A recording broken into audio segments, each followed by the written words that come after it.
Hello, everybody, and welcome back to this week's episode, or should I say, welcome back to the first episode in a long time of the What Topic podcast. This is just a quick kind of before the episode gets started. This episode is about nearly 9-10 days late, and that's partly because I just haven't got around to editing this episode. And I just wanted to quickly throw in an apology, I guess, on top of the fact that we've not been podcasting for a while. But hopefully you do enjoy this episode, and of course please stick around for when we upload next. We're hoping to keep this up as a monthly schedule, and because of the actual lateness of this episode, me and Owen have already seen Oppenheimer, which we will speak about in this podcast episode, and I believe also Owen has also seen Barbie. So we'll get a bit of perspective for those in the next episode, but until then, welcome back to the What Topic podcast after a long time again.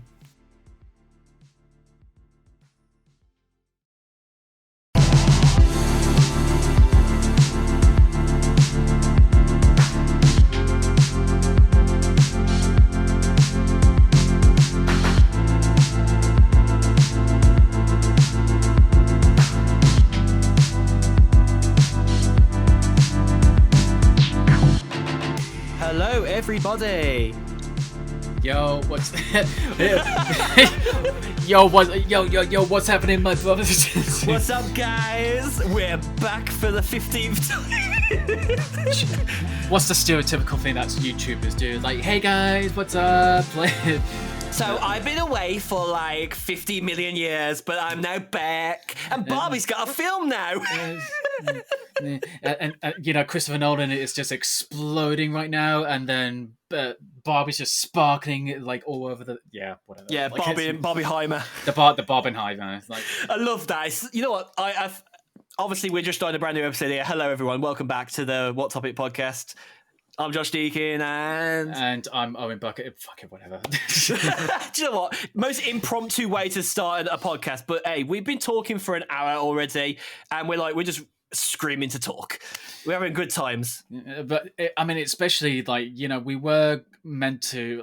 The last time we were meant to do an episode was when I went to the London Film Festival back in October. Yeah. Back in October, and I was gonna just do a quick run through of the films I watched. I'm and then it was Avatar came out, and that was another thing to talk about, and then obviously the award season was coming out, and then it's just more that we were just oh my god, this is getting ridiculous. It's mad. It is. I tell you what, this is how much difference there's been in time since we did our last podcast episode. We started using a website called Zencaster. They've basically they've taken their podcasting platform free subscription from being a really long, record as long as you like, the quality is not going to be completely crystal clear, to the point now where we have a time remaining here for each month, and if we want to upgrade. So we've left it that long that we've missed out on a really good free subscription. Maybe that's a good thing, because then you got a 2-hour time limit, and then we're now okay, now we need to be more focused on what we need to talk about. So, maybe that is a good thing. But sometimes having a restraint is good. If we're talking about the worst type of restraint, it's probably Sony and Canon cameras, for many years, stopping you recording after 15 minutes. Yeah. I think mainly Canon cameras used to do it. They were the culprits normally. Yeah, it's that's the thing.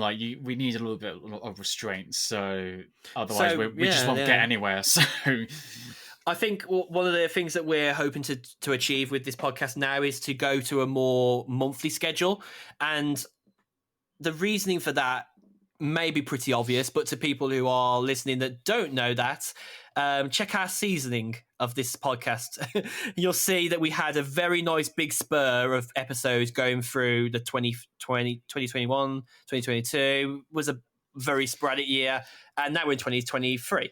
Well, as we keep mentioning, it all just spurred, because it was late in 2020, and we were what the fuck are we gonna do? Because we can either just keep playing online or talk on video chat, or did what we did with a group of friends, play Among Us, and that was still good fun. And you know what? I have to say, I'm glad that Among Us is still going strong today. It's still going strong, and I'm a little bit, although I am a little bit annoyed because then it was only available on Switch, Xbox, and I think that was it. I think It's now thankfully available on quite a varied. but that's amount what of I mean. Like, platforms. it's because I had to keep, because the thing is, like, we were on WhatsApp group chat or whatever. Was it which WhatsApp group chat, or was it I'm not was it sure. Zoom, or was it Zoom? I Was think it it was in a Zoom, Zoom? yeah. Yeah. So because we had to use Zoom because the rules are, it's like, we put on mute as we're playing, and then whatever finds a dead body or presses the emergency button, then we can talk about who we think the imposter is and blah blah blah. The problem is, like, I had to play it on my iPhone because there was nowhere Oh else to. yeah, yeah. And I didn't have I don't think I had my MacBook. I got rid of my, or I don't know what was going on. So I was like busted. I'm like, had to go switching. It was inconvenient for me. And then after, like, now we get, back in, our lives are going slowly getting back into normal. Um, they said, "Oh, it's coming into the PlayStation 4 and 5." And I'm like, "Oh, fuck you!" Like, I'll tell you for what though. If there's one thing that's quite interesting about the last few years, and I think Among Us is one of those things that we can kind of use as like a measure of it, is that the game was pretty much unknown to everyone until the pandemic. yeah, And if anything's to go by, they were working on a new version of Among Us, and they stopped working on that new version of Among Us because Among Us, the original game that just became popular, had so much popularity that they were just like, okay, it seems so stupid to work on a brand new game. Let's just perfect the game that we've got currently. And that was probably the best decision they ever made because they've made so much money from this one little game that was not even being noticed by anybody on Steam. And now it's on every platform you can imagine, basically in the same way as like Resident Evil 4 has. well, it's just like, it's such a simple concept. It's like you're in a contained, like space, and you're basically all running around doing chores, but then you're secretly, one person is secretly the imposter, just going Exactly. around killing people or sabotaging it, and you basically having to figure out who is the imposter. And it is essentially like the thing. Which one of us is the thing? Oh, that would be amazing if they get that right. There was a video game of the thing back in the early 2000s, but that was a load of shit. I think it's very interesting and very telling of like video games for the last few years. I think it's the same thing in movies as well as video games, that people like simplicity in games, but the simplicity, it's like the simplicity is the thing that makes it good. With Among Us, it's not the most graphically intense game like Minecraft. It's also not the most pretty looking game, but it has a characteristic to it that makes it just as popular as like Fortnite or Fall Guys. No, And let's be honest here, we all know which game we would prefer to play out of those three games.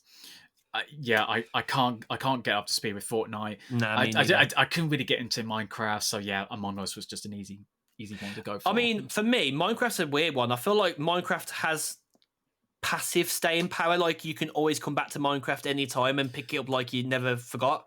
I guess so, but I guess it was. I think for me, is like I don't know if it's just an age thing, but it just didn't interest. It's like when the older generation when the Power Rangers back in the 90s like came out, like they were like, oh, I'm too old for this. Like it's just not my it's not my demographic. So. I know what you mean. It's like back in the playground days when like people used to like be. There was an episode of Disney's Resus about it years and years ago, but like they talk basically they played on the fact that like some people were into like playing with like a hop like what do you call it, like what's that springy jumping toy called? I forget what it's called. Oh, a pogo stick. A pogo stick, yeah. Yeah, so like in the episode they were using a pogo stick, and then the next week it was like some like I guess it was what Beyblades became. I guess. I mean, when I was growing up, Beyblade was one of the big things. It was like, let it rip, and you just let it spin on the floor like a spinner.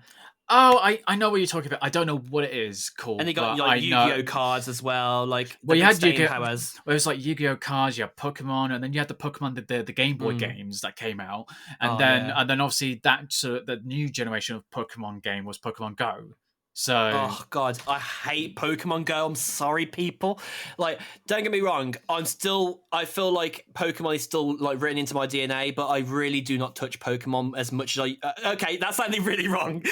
I don't touch Pokemon for the record. I'm not cancelling myself. I promise. it brings me back to that Sonic PSA ad, the bad Sonic animated series. That when he talks about, it's like, don't let people touch you that you didn't give permission to. That's no good. And you're just like, what is this for real? Like they even had a PSA at the end of one episode where it's like, don't go into tumble dryers. It's like, okay, all right. So to be fair, let's be frank here. Any toddler just walks into anything they can. Well, the thing is, like, as we all know, their parents say, don't do this. And then we go, okay, how far can we do it? How far can we push our luck? Push our luck, yeah. So, I mean, for me, whenever I think of, like, funny things involving washing machines, I know it's a very random thing to say, but I always think of the episodes of The In-Betweeners where Neil leaves the beers in the washing machine. Oh, I haven't watched the In-Betweeners, so... Oh, haven't you? Ooh. No, I mean, I've seen the pilot episode. I thought, it's all right. It's just a bunch of... Honestly, if there's anything that you need to watch for the culture, it's got to be The In-Betweeners, man. Every time there's something that reminds you of The In-Betweeners, like, I'm not your fucking friend. That one liner is the best thing. Or bus stop wankers. Yeah, bus wanker or whatever it is. And then what did you say? I'm sorry. Oh, a friend. Oh, a friend. See, look, you know. I know of it, and I know Greg Davies because obviously. I mean, legend who lives. I mean, the thing is, I did talk to one of the two creators of the In-Betweeners when I worked on the first team, and they seemed like pretty chill. I got warned that one of them was actually quite, just brutally not aggressive, but just rude and everything. And of his own arse, yeah. But we spoke to him and he seemed all right. So yeah. And what team was that? What TV or film production? That was a BBC. I don't know if it's an actual series or just a mini series because I don't think they're making another season of it. So, but it's called the first season, and it was funny because it was that I worked on that one, and then obviously at roughly close to the same time, I then went to work on the first season of Ted Lasso, which we kind of heard that it was pretty similar. Like they bring American in onto a team, but it was a little bit different because in the first team they bring an American into as a player on the football team, whereas in Ted Lasso they bring an American coach to coach this football team in Richmond, and obviously Ted Lasso is far superior. It's so funny, it's so heartwarmingly it's really heartwarming, but it's also quite It goes like quite crude at times, which when you hear it, you're just like, oh man, this is so good. Someone said to me the best way that they could explain, one of the best ways they could explain Ted Lasso is it's very self-aware of itself. Well, it's just it doesn't. It kind of takes itself seriously, but not itself seriously at the same time. Like it makes fun with like the whole football culture and everything else. But obviously, a lot of people just keep saying to me, "It's not about the football. It's not about the football. It's about the behind the scenes of it all." Okay. That's the thing I tell everyone, and I even told Tyler, who he doesn't like football. That's the thing I tell people. I don't like football either. If that's not the way to tell people to watch it, I guess then. That's the thing I tell people. I don't like football, but from watching Ted Lasso, it is honestly one of the best TV shows I've ever seen. And it brings you around to the idea of how sports culture works, I guess, maybe. A little bit. And then it was just basically something I found that the first team just missed. It was just an extension of the In-Betweeners, just a bunch of shitty people just insult. And I don't mind, watching a movie or TV shows about shitty people. No, but if the whole thing is just that if your whole gag is basically people just talking shit to one another, then it's like, okay, then what's the point, That's why the In-Betweeners had staying power and how it worked. The first episode, the third episode, they had to, I think that when they were filming that, they had to film the third episode first, so they hadn't even got through to the third episode that they were recording before they'd actually gone to Fort Park And obviously, there's that scene where he calls where Will calls the people at the front of the Nemesis Inferno ride, ungrateful wankers or something. Was it? No, I don't know what the word is actually now. he says he loves in-betweeners, but can't even remember the line. Lovely. I did hear about the Fort Park episode, and they weren't even popular at that time. So like that was the only time they could get rid of. They could actually like get away with doing a recording, I guess. Yeah, maybe people were just like, oh, it's a TV show that's on Channel 4. That's it.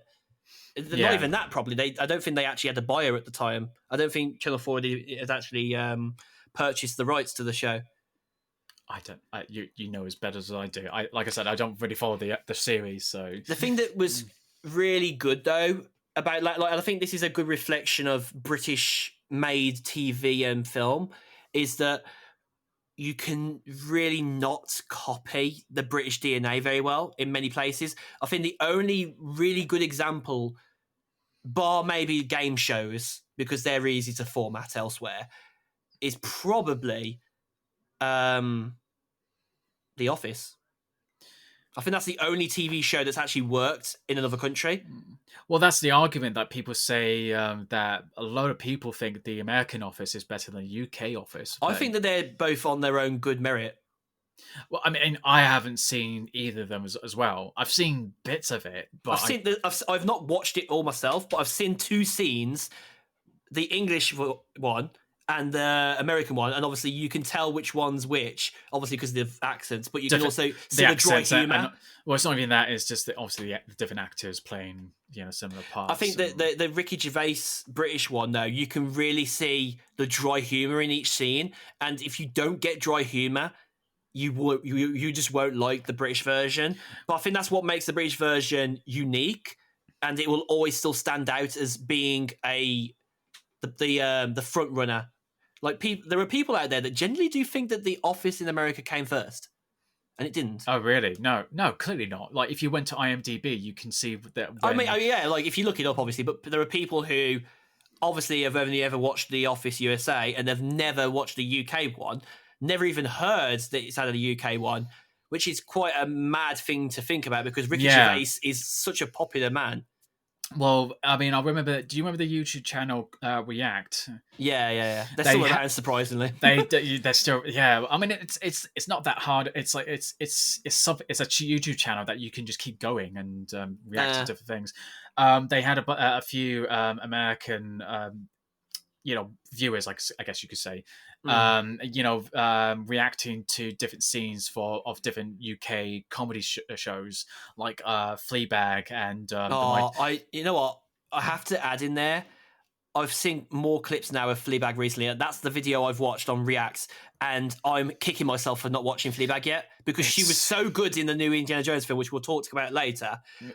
But go on. But yeah, Phoebe Waller-Bridge I absolutely love her. Like, she's a talented writer and actress. And she is absolute like goddess tears. Yeah, I mean, it's like there's a reason why Daniel Craig brought her on to co-write No Time to Die, and you can tell like from listening to the humor in it, I'm like, oh my god, this is actually funny, and yeah, like the Fleabag is an easy binge. I binged both seasons because each episode is like literally 20-25 minutes long. It's effectively the average for a comedy in the UK, about 20-25 minutes, isn't it? Yeah. I guess Brooklyn Nine-Nine also follows that same sort of 25 minutes, and same with I'm not sure about Friends. I think Friends is half an hour. I know that obviously How I Met Your Mother, that's about 20-ish minutes as well. I think a lot of TV shows within that sort of realms, Brooklyn Nine-Nine definitely does it. But the thing about Fleabag is like it can be obviously funny and quite, shockingly funny as well. But it's also quite, it deals with some kind of dark, deep themes as well. Phoebe Waller-Bridge really is good at unlocking those really shocking emotions. There was a TV show that I think she worked on as well. Killing Eve. And there's another show yeah, she did do another that series Scottish before. TV show about the university and I can't remember what it was called. I think it was like Crashing or something. Do you know what? I'm gonna have to look up Phoebe Waller-Bridge's work. Because I know she did something before Fleabag, because obviously the Fleabag was based on the one woman show she did at Fringe Festival in Edinburgh. Obviously, she was in Broadchurch. That was a very big thing. Oh yeah, that she was in Broadchurch. She did Drifters, Crashing. I was right about that, Crashing. Crashing. Yeah, because she was the creator of Crashing. Yeah. And then I swear it was a BBC show. because she has acted and stuff before. Yeah, because she was in The Iron Lady. Maybe I'm getting confused with somebody else for what I'm thinking. Maybe, yeah. Let me see filmography. And then she was in Solo, or Star Wars Story as L3337. Oh, she was in an episode in 2013 of Bad Education. She was also in How Not to Live Your Life, that comedy show years ago. I remember from that. She was also in an episode of Doctors, so she's been in quite a lot of things. Yeah, she has like quite a number of British shows and films before then, and I think it was Killing Eve that really kind of brought it onto it. Killing Eve was mad. When did Fleabag start? 2016. Okay, so 2016 was like kind of when she was getting big. But then she did do the Wonder Woman show in 2013, so that's what got her sort of somewhat noticed. But, So I can't remember what the show was called, but I think it's called like Colette. It's like it was about like university students, like basically like getting involved with like a really like rich kind of like person like background or something. I don't think it was Phoebe Waller-Bridge though. I think it was somebody else. It's probably something else, yeah. But I know there's another writer, director person out there, and it's a woman. I can't for the life of me remember the lady's name. It began with C though. It was like a Colette. It was 2 series. It was a good show. I wouldn't know, so I can't chime in. That's all right. I'll look it up afterwards and I'll send you the link because it's a good BBC show. I think it's on BBC iPlayer still. But I think what there is about the difference between UK and American comedy is all about it's like it's like it's all about freedom and this and that, and it's like being joyful and this and that. Whereas UK comedy is all about failure or dealing with failure or this and that. It's very its approach to comedy is very different. We have a lot of dark humor. We have a lot of dry humor. We have a lot of not out there humor. What would you call it? Like shock humor. It is a bit like shock humor. I mean, I guess like American humor can be a little bit shocking here and there, depending on what production it is. Like mostly HBO, but most places, like Brooklyn Nine-Nine and all that, it's I wouldn't say safe comedy, but it is like comedy just to aim to just please people. Whereas in British humor, we deal with like dark subjective themes, and then obviously awkward humor as well. Which I guess American humor do it as well, but we do it especially like in terms of just putting people into awkward situations. I've worked it out. I know what it is now. It took me a bit too long to find out what it was. It's called Kalik. Okay. It's a psychological thriller drama. It's actually written by Jess Britton. Oh, right, okay. You'll know who Jess Britton is. Most people know who Jess Britton is. Yeah. It got 6.9 out of 10 on IMDb and 100% on Rotten Tomatoes. Wow. Okay. It's apparently on Netflix. What? When did that become on Netflix? Or maybe it's American Netflix. Maybe. I mean, I got an app that tells me, what is available, like, and I make sure it's like UK Netflix rather than whatever else. Yeah, it's interesting actually. So basically, like, to explain this drama, the reason why I thought this was written by Phoebe Waller-Bridge is because of the nature of the show. So it basically, this is what it describes it as. Holly attends a university with her childhood best friend, but when her friend becomes embroiled with an exclusive group of people and her behavior changes, Holly becomes concerned for her and decides to investigate. Now a new term has started and Holly lives with some younger student activists, a new group of young men, all smart, all okay, that's really into the second series? What? Okay. I'll look into it. Like, But if people don't know what a colleague is, it's good to know what a colleague is because it actually is a great name for this show. It's a small, close knit group of people who do not readily allow others to join them. So Right. if that tells you a little bit about what the show's like, it's a really good show. But yeah, sorry, I completely took us off track there. Well, no, it's fine. It's just one of those things. But no, I think that's what the difference is that it's like there is a very huge quite contrast with UK and American humor. Oh, really? Yeah. And obviously, and I think you got one of the few examples like the Office with the UK and US version that can be transferable in terms of that they can be quite similar. Obviously, the approaches are slightly different. Oh yeah. But yeah, like I said, I haven't really watched both of them. I heard that people argue that the UK version is better and the US version is better, and I'm quite impressed with that because usually you can always say like, oh, one is definitely better than the other one. So, that's the thing. I think that if people have an opinion on which one they think is the better one, I think they're missing the point most of the time. Well, I mean, it's like that's the thing. Like, you have to give things a bit of a watch, unless you watch the pilot episodes of like Spaced and Red Dwarf. Then it's like, yeah, those are total shit. I think I'd argue that the pilot episode in most TV shows is probably not the pilot episode. I think the second episode is the pilot episode because the first one should hook you in enough, and then the second episode is the one where they really deliver the goods. Because most starting episodes in a lot of Netflix dramas and a lot of Netflix just shows in general, they don't really get off to a good start until the second episode. They don't, and it's really frustrating because I'm like, you should just get people interested off the start. Like, it's the same with Disney Plus series like The Mandalorian. Like, it gets you gripped at the very start. But if it's like you do the same thing with, it was like the problem I had with The Witcher. I was watching The Witcher and I'm like, okay, I'm struggling with this, but I was told to keep watching it because apparently it gets better, and it's like.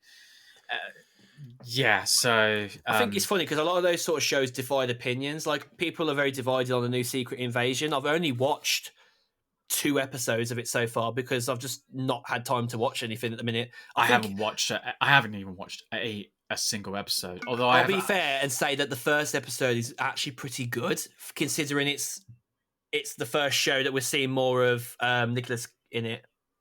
No, Nick, not Nicholas. Sorry, Nick. Nick Fury. Nick Fury. Yeah. I tell you what, though, to say that Samuel L. Jackson has been doing Marvel films on and off for many years, and this is his first proper appearance in it for more than 5 or 10 minutes. Well, he's actually pretty good. Well, he's been doing it for 15 years with his first appearance at the post-credit scene in Iron Man in 2008. Well, that's the thing, isn't it? Like, can we like genuinely say he's been in a film for more than 20 or 30 minutes of the film? Like, completely through. Like, in this show of Secret Invasion, it's, I think, 45 minutes, the episodes, and he's in it pretty much from start to finish, apart from maybe the first few scenes with Martin Freeman. Yeah. So it's a surprise, really, actually, that like it's taken this long to have a film about Nick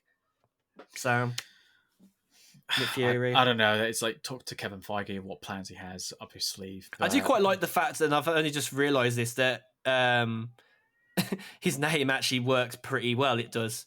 Bring in the Fury. Bring the Fury. I know it sounds silly.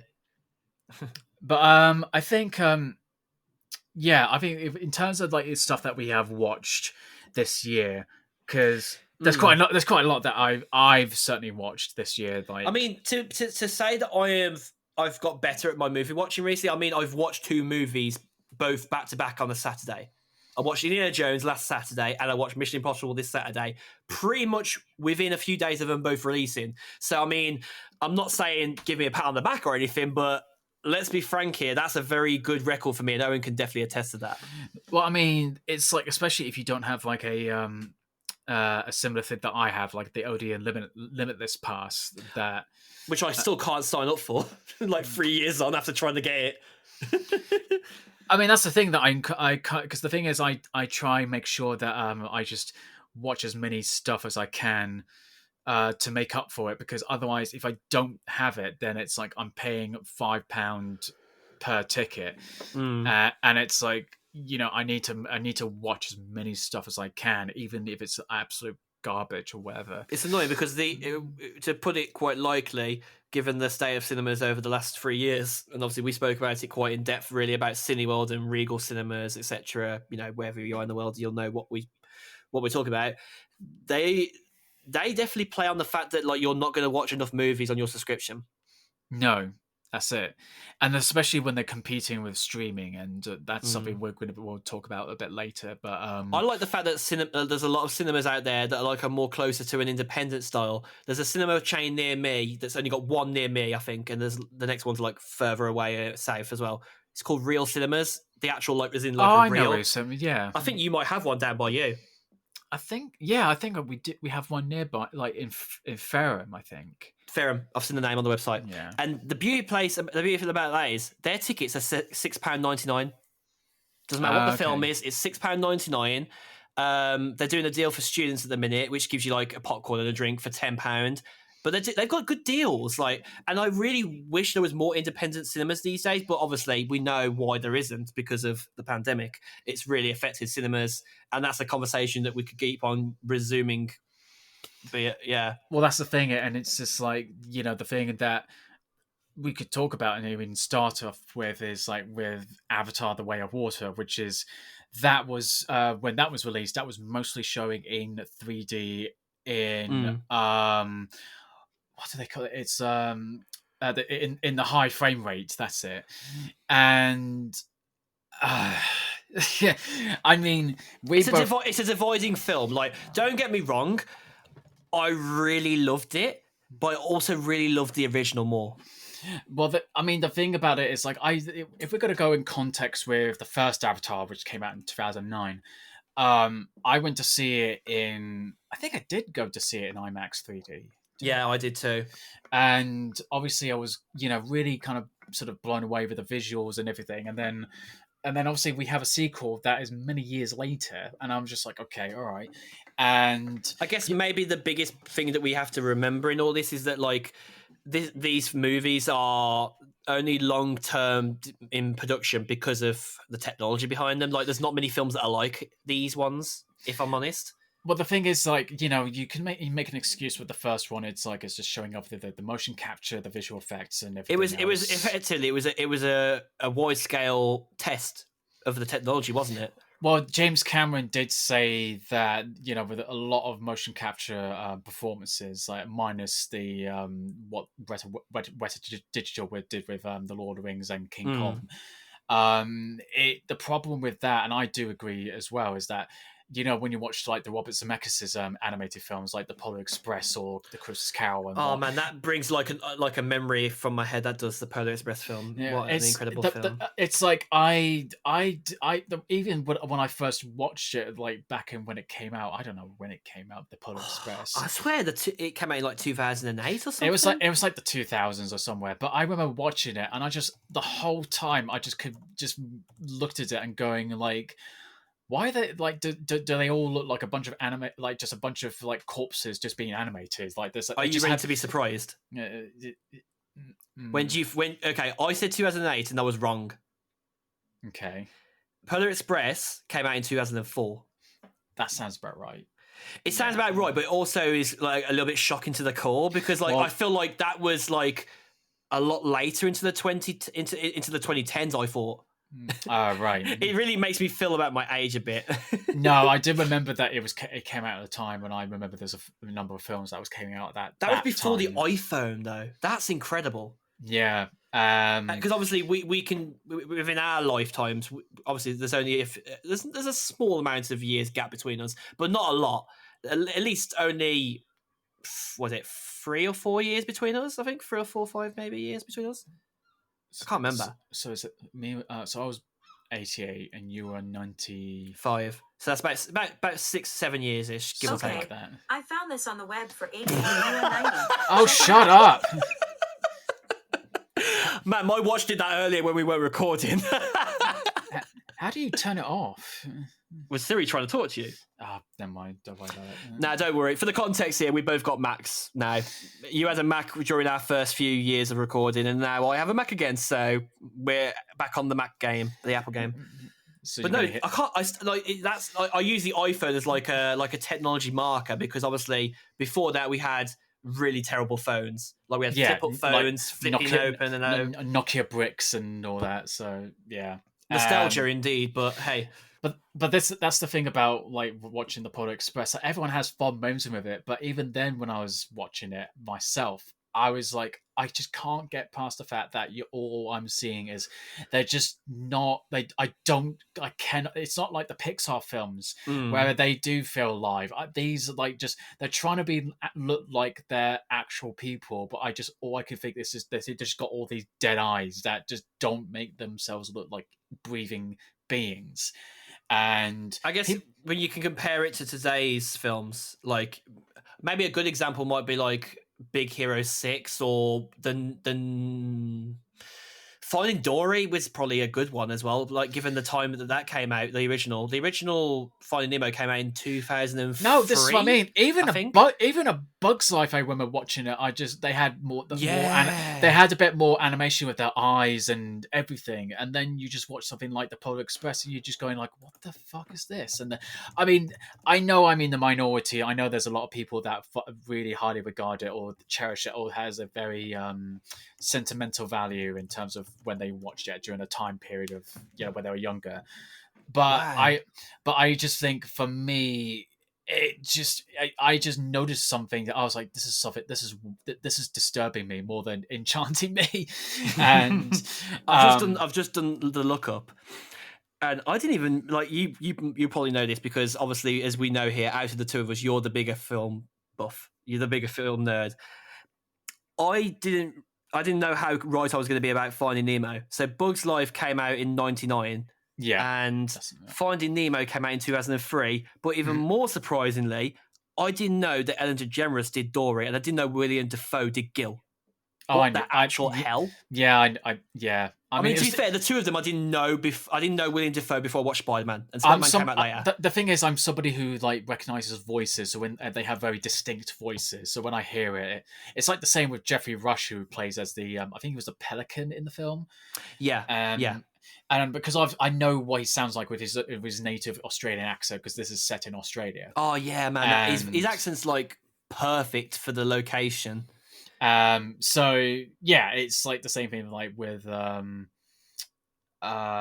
can't remember I think it's Albert Brooks who was the father of Nemo, I think. Yes, I think. Hang on, Finding Nemo. I had it up a second ago.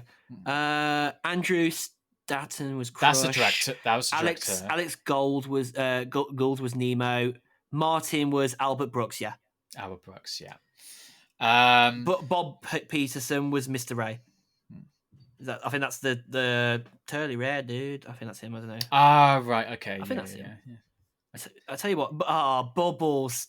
Just looking at all the names, man. Jesus. But that's the thing about like obviously going back to Avatar and everything. Like now with obviously the visual effects now, like it is still impressive to watch like that they filmed this all in just an enclosed sort of motion capture studio, and they had to react to things that this bit is like a bit of coral reef, or this bit is like a tree, or this is that, and I'm like, I give credit to the actors to doing that. But because they were like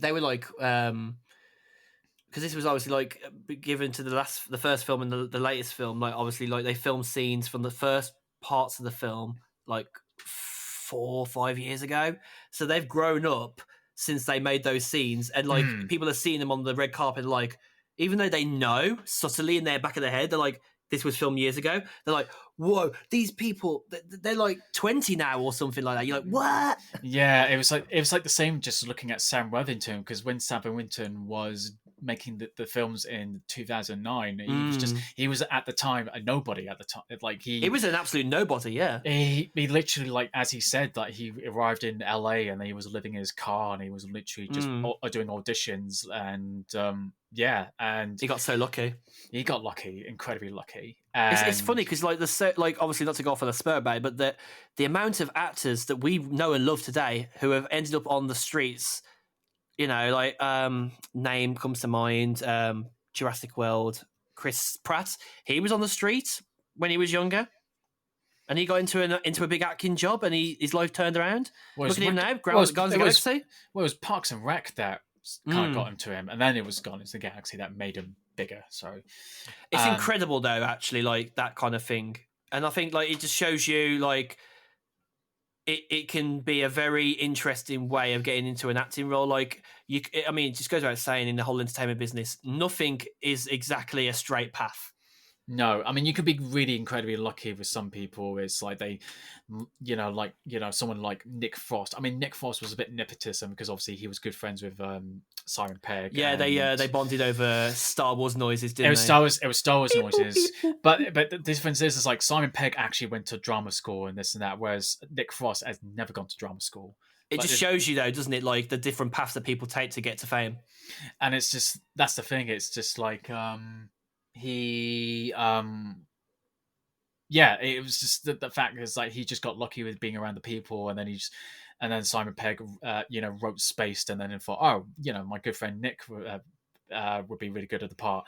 It was just a funny story, is like, when he got paid for the whole first series, he basically Nick Frost said, like, I basically spent all that money and I had to go live with Simon Pegg again because I spent all of it. And then it wasn't until the second season I was like, right, I'm going to be a bit more sensible with my money and this and that. Well, that's the thing, isn't it? Like, obviously, when you gain that amount of money, like anybody would probably think, oh crap, I can do a lot more things now. And then they're like, ah, shit, money's gone. That's it. But yeah, just going back to Avatar. But oh yeah. But we all know we're real spur off. But the thing, but I think the thing I had trouble with it. It was just like certain bits, story bits that I couldn't really get into. Like the whole thing with I can't think of the character's name, but the baby that got left behind and then decided to grow up with the Na'vi and then this and that and find out his dad was Quaritch and that whole thing I didn't buy with, because he was like, it was a bit tone deaf. It was like, he didn't trust the humans, or the humans that he wasn't. He didn't trust the military, and he was hesitant to be with his dad, or quote unquote dad, because obviously by that the actual person is dead, and his mind and his memories or whatever is in a Na'vi body, an Avatar body. And then it was like he's helping them trying to find, the flying beasts that they go in, and he seems to enjoy it. But then when they try to find Jake and his family, they go to a nearby sort of one of the Na'vi that is the Ocean Navi's town or whatever. I think that they was very good. They burn it down, and the son is like, "I'm sorry, I didn't know they were going to do this," and I'm like, "Really?" Like, yeah, that's why I said tone deaf, because I think some of the storyline was just a bit too far fetched. Like, obviously, I know they're designing it for a younger audience too, but the one thing that they did really well with Finding Nemo, going into Finding Dory, and The Incredibles 2, is that they managed to keep the audiences from the original times those films came out, because those two films have a gap of about 10 plus, nearly 20 plus years for The Incredibles. And like they still managed to retain that essence that they had with the original films. So with the Avatar series, James Cameron has actually gone a bit tone deaf in many ways, in many places. And I know a lot of people would just say that, they would talk about like when one of Jake's sons befriends I don't know what they call, but it's essentially a whale. Let's just say it that way. Yeah. It's close to a whale. That whole thing could have been cut out, because the whole time it was just like this whole montage of like being friends with it, and I'm like, we don't need this. Like, we really don't. And it was nice, but it was also too much fleshing of it. The thing is, I said, this is where, like, obviously the question I tell people is like, can you take certain scenes and cut them out, and would it make any difference? And I argue with that, it doesn't make any difference. Like, if you took that scene, you could still have that same thing where, when they killed like the mother and it's calf or whatever, that whole hunting scene, that was because a little bit like, oh, it's that whole hunting scene, even though I wasn't invested, I'm like, okay, we're really going to do this whole thing that we did in the first film. Okay, they even had the same music beats. My god, you really must have been thinking what I was thinking there. I was just about to say, don't get me wrong, Avatar's got really beautiful music, but it also gets on your fucking nerves after a bit. It was just like, the whole bit where they're shooting the tree and it crashes and it's da da da da. They just whole same music bit when you saw the mother and its car like da da da da like that. I'm like, It wow. wasn't well fleshed out. If there's one thing, like, I know it's a TV show, but Doctor Who, Murray Gold, take inspiration from that motherfucker. He makes incredible music for each of the companions, the doctors, and individual like plot points like River Song. Oh my god, if there's anybody that knows how to compose music and make it work for every single scene and it's unique, like you hear the Rose theme tune, you know it's a scene where Rose is going to be in it. You hear the Martha music, you know when Martha's appearing. And even when they're doing a cross episode where there's all the companions, they have the right music for the right moment. Avatar could learn from that because the music in Avatar is incredible, but it's just not used properly. Well, I mean, you could argue that obviously between the first and second one, like unfortunately James Horner died in a Oh yes, and the crash. Like I think it was like a plane or a helicopter, but he was a pilot, and unfortunately one time he I think it was just because it was foggy in LA and he just miscalculated it and he crashed.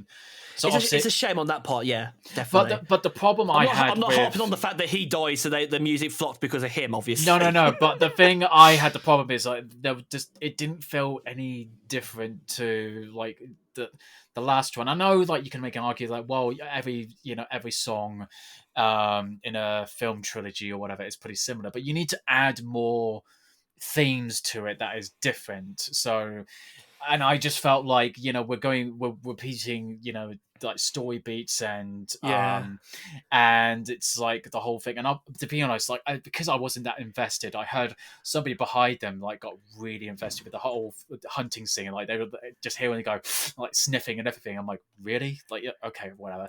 And I think the one thing that the film did well still though is it did pluck on people's heartstrings still. Like, don't get me wrong, there were scenes in the film that I was just like, okay, this is sad, but I'm not really like pulling my heart out for it. It's manipulative, like I felt. It's manipulative in many perspectives. I think the one thing that the first film did really well, and I don't think it will ever do again, is the fact that the movie kept on escalating the panic of the Na'vi being completely obliterated. But once that's all happened and the next film comes on and apparently the humans are back again like a few years later and they're already attacking them, like I'm like, whoa, back up a minute. Couldn't we have done the story about the humans coming back? And how they were the Na'vi were trying to stop them. Not, can we just like fast forward and the Na'vi have had to deal with the humans again? Because we literally got rid of the Na'vi, the humans at the end of Avatar 1. And the last thing that we saw was Jake opening his eyes up in his Avatar body, completely transformed and moved on. The next thing I was expecting in the movie series, and I remember even saying it to my friends at the time and my family, I was like, if they don't start the next film showing what life is like without the humans, and not for a good bit of time, maybe half the film, and the humans come back and they try and stop them coming back at the end, good. That's the film I want. But ever since this film, like, I think, obviously I know films like have this tendency to be like shit for a while in people's minds, and then they become fine wine. I have no problem in saying that this movie will not become fine wine. Like, obviously, me and you have spoke about Casino Royale, and like, you never really liked Casino Royale many years ago, but you start to like it a bit more as the years go by. My dad's the same. But I don't think this movie's going to become fine wine. I think it's still going to be trash. Were you talking about me not liking Casino Royale? I'm not sure if you said that you liked it, but you wasn't completely like with it. No, I absolutely love Casino Royale. Okay, maybe I'm getting you mixed up with more so with my dad, but I understand where my dad's coming from with that, because it was the only Bond film during Daniel Craig's eras where he had no gadgets really to speak of, like it with an a Q situation. No, it was just fast cars and action constantly. It was basically a Bond film that wasn't heavily reliant on the Bond tropes, which made it terrible in many ways, I think. I don't know. I appreciate it. It was different because obviously the one previously was Die Another Day, and it relied heavily on the gadgets and everything else. And then true. Although I think if anything, there was a bigger gap between the two films than like obviously different people came into, like different generations came up onto that new set of films with Daniel Craig, and they'd already been watching. Like I'd been watching all of the, the Pierce Brosnan, the Sean Connery, the Roger Moores, and you're like, this ain't Bond. What the fuck?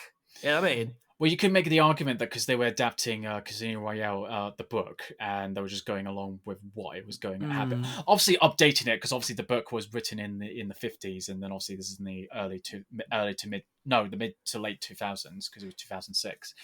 But I mean, going back to the point about but with Avatar, no, I do agree that they should have at least spent way more time, with the life that obviously Jake is spending with his new family as a Na'vi, and dealing with that and everything else. But it just seems like within the first 10-15 minutes, I haven't rewatched it again because I know it's on Disney Plus, but I just knew that it seemed very quick that would go, but then suddenly they came back, and it's like, what? Whoa, hang on, like it's not that it would have had a bit more impact if like they're just running along, and then you see like in the background, just you had to notice it, and then and it'll be more shocking that they go like, oh shit, they're coming back, and that's it. And then the reason they're coming back is because Earth is absolute dog shit, so we actually have to come back, and this and that. It makes you think that they deliberately did this storyline because they was worried that people wouldn't come back and watch the next Avatar film, and I'm like, shut the fuck up. People were waiting for 10 plus years for another Avatar film, and you think the easiest thing to do is to just jump straight into the humans being back already? Get out of here. Well, the fact is that they actually had a thing called, was it Pandora Depression or something like that?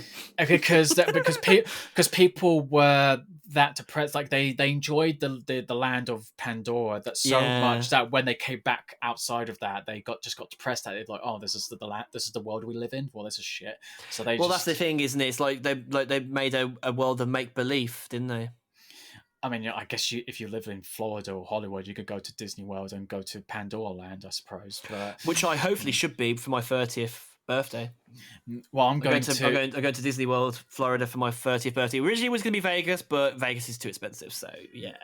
Well, I don't know, maybe. Anyways, but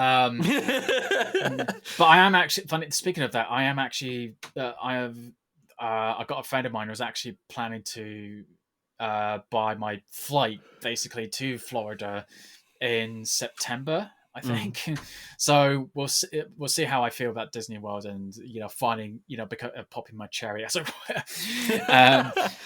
I would love to. I just love to go there. I just like the cost is like a lot. So, but I think in terms of like when I watched Avatar, the second one, I just thought like it was a bit of a sequel that was a bit too late. But then again, I'm not, like James Cameron can do whatever he does because he's made 2 of the biggest movies of all time, and now 3 of the biggest movies of all time.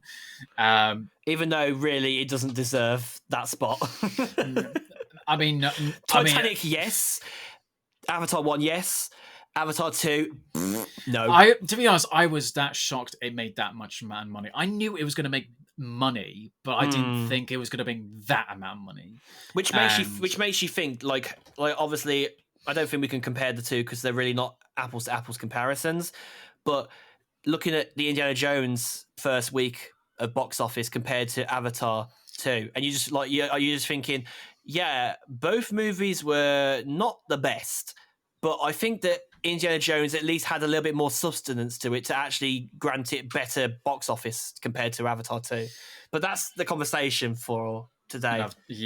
I mean, that's the thing. And it's like, and then the whole thing, that James Cameron made it like, obviously people would make the argument that obviously we can talk about the box office with like The Flash and Indiana Jones has been terrible. It's that people say, oh, I can just wait. I'm just going to wait until it's on streaming. Whereas Avatar did have that as well. I think they did. I can't remember what I read, but like I looked at there was some article that looked at the figures, and even though Avatar 2 has done really well, they could see the dip in people waiting for the streaming. And I mean, it came not long after, to be fair. It didn't. No, it came on pretty soon. It was like. Was it like? I think it came on Disney Plus in like. I want to think it was in like April or March. I feel like it was sooner. It was pretty soon before it came onto physical media. That's for sure. I think the problem is that obviously with the high frame rate really bothered me because it wasn't like throughout the films like it did with the Peter Jackson Hobbit trilogy that it had, like because it was high frame rate from beginning to end with each Exactly. film, and then with this one it was certain scenes or shots, and I was like, what.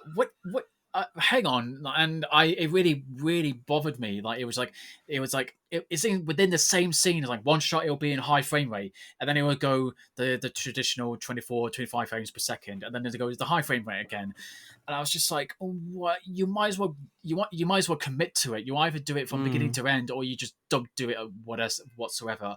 Unless your plan was, well, we need more reasons to make sure that people go see it in the big screen, apart from being in 3D. I don't know. Let's just make it in high frame rate so that people can experience it. I think it was nice that movies like Interstellar had, obviously with Interstellar it was a one movie, it wasn't going to be a franchise, and they went all out and did 50mm in BFI, and honestly, no, it was 70. It was 70mm. Oh, sorry, 70mm. Sorry, I got that bit wrong. And honestly, like I don't think I've watched anything more prettier. Well, you're pretty much watching it as it was shot on film, rather Exactly. than on a digital, card that they put it in cinemas. And the experience was, the word that I would like to use is eclectic. Yeah, I remember watching Interstellar at the.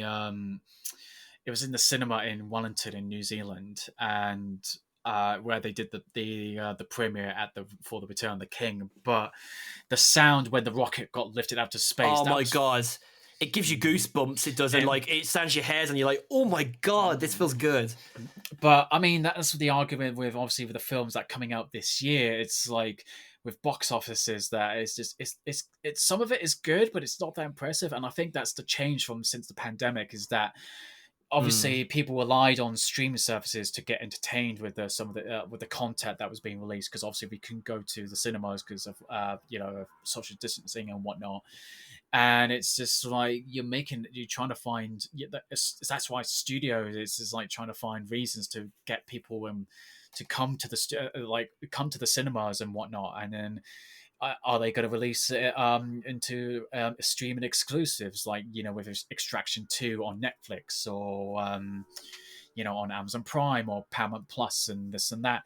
And it's a very interesting / concerning time for films, because it's like it's that whole argument, as I said earlier. It's like if people say, oh, it's all right, people then say, oh, I can just wait when it comes on streaming or something. And it's really disappointing a little bit, but I don't blame them, because then you watch stuff like The Flash, which was for the most part people went, it's all right, or it's not that great, because there was reviews from Stephen King saying, oh, it's really great and this and that, and even Tom Cruise gave praise to it. And then it's harder to take people's opinions from the top now. And then it's like they spent like $250-300 million on the film, and you watch it, like the CGI just looks terrible. It's terrible, and then it's just like the whole thing with the story that it was supposed to be inspired by the Flashpoint storyline, and you just watching like it's not even that. And I walked away with it, I'm like going, oh, okay, well that existed.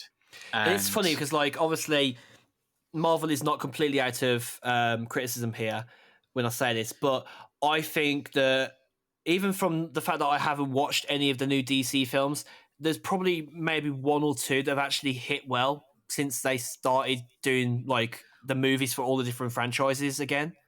Well, the thing that I think people started being concerned about was when Ant-Man and the Wasp: Quantumania came out, and it was like I think it was the worst reviewed film on Rotten Tomatoes, or at least the second one was. Obviously, we know because of outrage comments. Like that's the day of trolling for you. But the thing is, like, I watched it and I was like, yeah, I can actually see why. Yeah. Obviously, there was that as well. But what I mean is, there was more of people don't rate things properly. They rage comment them.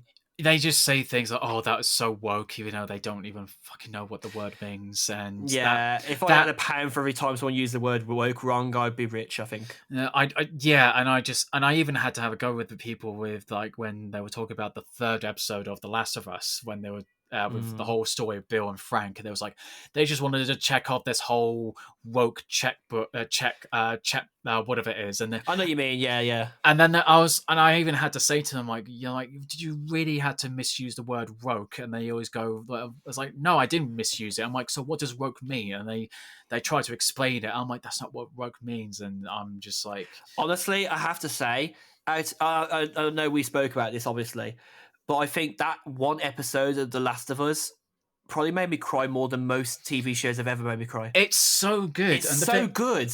And the thing is, like, I've played, both parts 1 and 2 of the games, and I was welcome to the changes that they've made in the stories, because I had to say to people that haven't played the games, that watch the TV series, I'm like, right, well, in the games, Frank fucking hates Bill. Yeah. Basically went, I can't stand your guts. I feel like I'm gonna just die in this shithole of a town.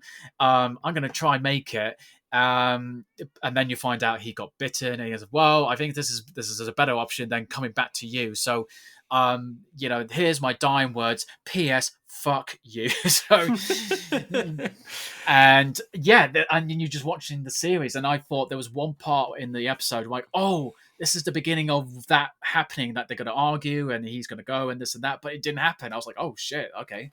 So but yeah, this is what I mean, like with whole, with Ant-Man and the Wasp and Quantumania. I just watched it, and I was just like, I could have just watched this on streaming, like. But then again, like I said, I didn't pay extra for it. I just paid the monthly cinema membership and whatever it was. I think if cinema memberships were better priced, I think more people would probably buy them and go to the cinemas. I know that sounds like a very cop-out answer to say, but I think that Cineworld should know better for a start, because theirs is like nearly 17, 18 quid. I'm like, Odeon's only asking for like 14 quid. Yeah. Oh, I mean, unless you're in London, I think it's about £2 extra. But still, because they spend more money. Yeah. But that's still a good deal. Like if you're in the London area, like you can just go to any Odeon cinema, like with a membership, and then you just watch as many films as you like. Man, so. I hate the day. I hate that we used to be able to pay for the cinemas like 5 or 6 quid.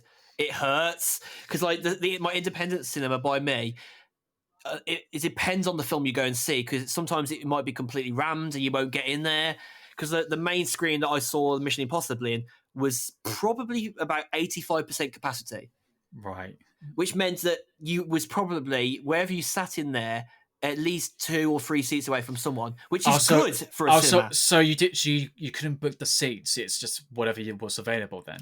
No. So you can book the seats online, but when we looked at every time I looked at booking it the day before, there was only like 4 or 5 people who'd booked in.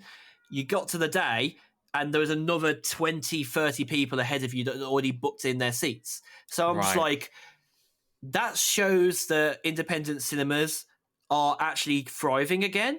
Maybe not so much completely thriving, but like they're like maybe like 50, 60% there. Yeah.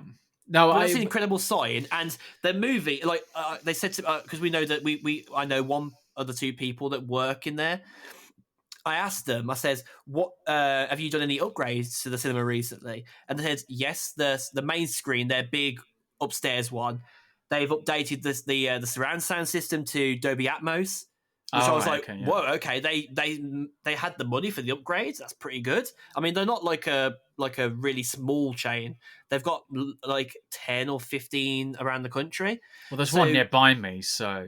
And considering it used to also be an Odeon, the acoustics in all of their screens it's showing its age, but it's also really in its favour, because it's a brick building that's really well fortified in many places. So it keeps the sound isolation pretty good, apart from between screens 3 and 4. They're maybe about 3 or 4 people wide in gap. So you can sometimes hear music from the next one across, which can be a bit annoying. When we were watching the Indiana Jones movie, we could hear the I don't know what it was called, the DreamWorks movie, Enchantment or something, what it was called out recently. I don't know what it was, but I just watched it. I went, oh, that looks cheap. That's the one you was on about, the other day. The fact, but you saying you literally just walked out of it after a few minutes, didn't you? No, that was the new Pixar movie, Elemental, and that was okay. and that was one of the what was it called, the unseen screen showings that I didn't know what was going to be shown. So I went there, and then I was expecting, I thought it was going to be Indiana Jones or something like that. But then Too I good to guess be true. but the thing is, like, you can actually guess what film is going to be depending on the trailers that is shown beforehand. That's true. Of course, you can work out what the certificate rating is. So I was like watching it. I was like, okay, it could be, but then no. But then it's Disney, so it's still, you know. And then obviously then Elemental came up, and I thought it was quite funny when you hear all the audience going, "Oh, okay." Did loads of people actually walk out? No, it was just me. It was. Do you know what though? I admire that though, because you've paid for that already for the What? month, and you're like, I'm peacing out. Bye bye. Well, the thing was, is like it wasn't like it wasn't terrible or was bad or anything. I just wasn't in the. It was weird because you go, well, it's a Pixar movie. It should be a really easy watch. But then I was like, I even still said to people, I'm like, I know, but I wasn't in the mindset or prepared to watch something like that. And I think it was just the story wasn't gripping me. So I think sometimes it really does depend on the person, how they're feeling in that day to watch a film. Because for me, I'm one of those people who cop out and will wait for streaming, because sometimes I'm not big on seeing a film on my own. I always want to go and see it with somebody, because I always love having that after talk after the film. You're like, oh, that was so good. Oh, what do you think of that scene? Scene. Like, it's part of my DNA as a cinema goer. So I struggle to watch something in the cinema unless I'm with someone. But I can completely understand where you're coming from when you're like, you have to be in the right mindset. Like, I couldn't go and watch Mission Impossible yesterday if I was having a shit day.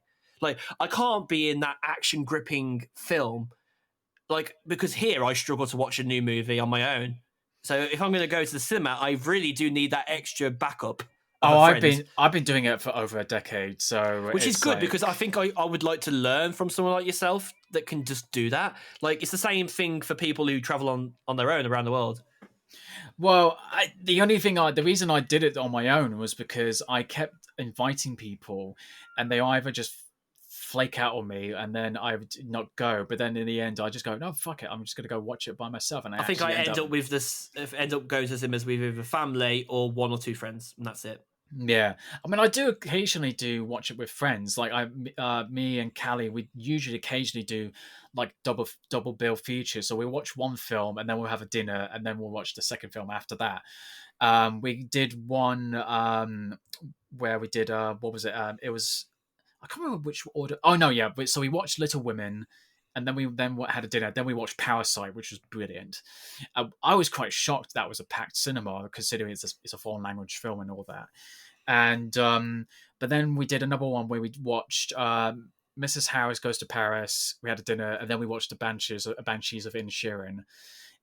We have watched films that we were like I knew most of my friends would not even go see. Like, I went to see one film before, not with Callie, but with another friend of mine, that because she wanted to watch it because it was Jennifer Lawrence was in it, and it was the film called Mother.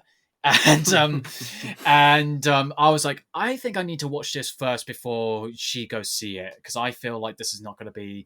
And a good thing I did, because I was like, you would fucking hate this. So this isn't your cup of tea, love. No, I mean, I just said love. Oh, and I was just like, I had to spoil it, because it was one of those films that I was like, I don't want to spoil it, but the thing is, like, you don't want us to be disappointed. But I don't want. No, it's not disappointed. It's like this scene can either make it or break it to you. And you know, when I then told her what the scene happened, she was like, "Oh, thank God I didn't go see it," because I was like, "That sounds horrible." I'm like, dude, that fucking shocked me when it happened. So, I mean, this is a film from back in 2017. So, spoiler alert, you know, a baby gets killed in the film. And yeah, that really fucking shocked me.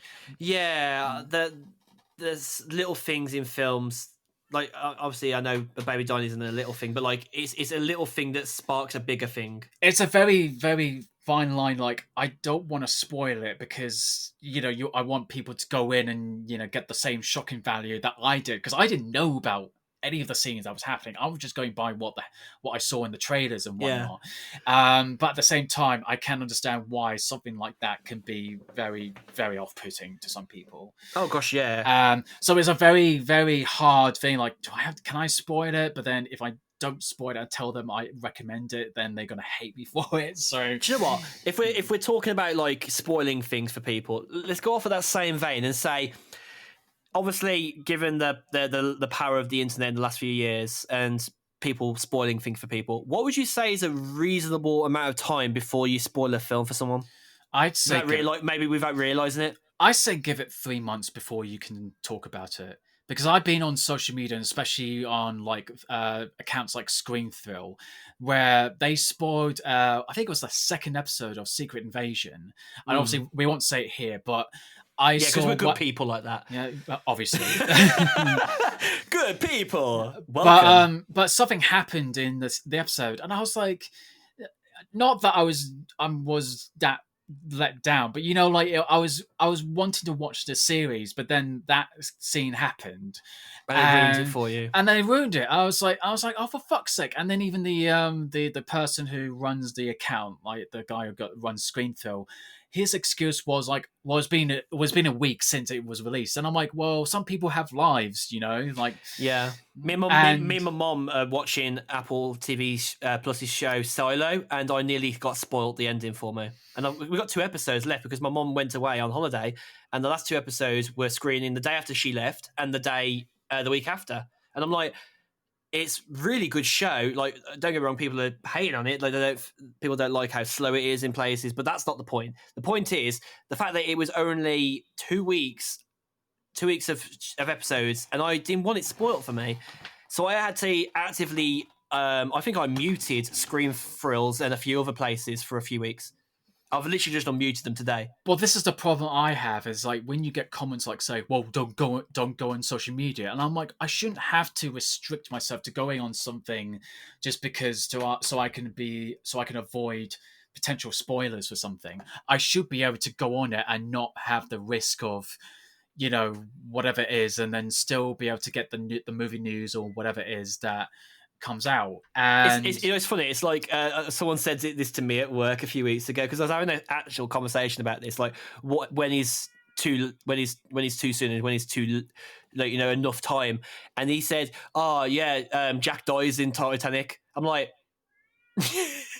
if you haven't watched Titanic yet, who are you? Like, obviously, unless you're like very young and you've obviously been time gap between the film releasing. Certain things are acceptable. I mean, it's been over like 20 odd years, so give or take. I think if you're somebody who knows about the Titanic and knows what happens in Titanic. Well, this is like the thing about it. It's like, yeah, I can understand like if you say like if Jack dies, that would be a bit that would piss me off a little bit. But when you say like it's like what the Titanic sinks, I'm like, yeah, did you know? What? Okay. Well, that's the thing, is it? Because I think that movie probably is a little bit more acceptable for knowing how it ends because it's based on true events. So yeah, well, that's the thing. Like if you do know that i.e. the spoiler, the Titanic sinks. It's like what you expect. But then again, I do agree that certain details, like, oh, by the way, Leonardo DiCaprio dies at the end of it. It's like, yeah, that would. I can see why people will be a little bit pissed off about it, because I guess maybe what we're really saying here is that don't spoil the ending, as much to say don't spoil too much of the in betweens. Well, that's the thing I say to people. I made the argument. I even put it on the Screen Thrill thing because I told him off, basically saying that's a really shitty, poor excuse to say, oh, it's been out for a week. So, and I said to him, like, you're not much of a film buff if you don't understand spoilers. Well, it's like I said to him, like, people have lives to go to. And it's like, if you're going out there to spoil shit, and just because your excuse is saying, well, it's been out for a week. Hiding behind a shitty excuse, indeed. That's it. And yeah, and that's where I go for it. And it's like, it's really shitty because then you got people like spoiling stuff that like Avengers Endgame. That was a film I needed to see on day one because I knew that people would spoil like certain bits and pieces from it.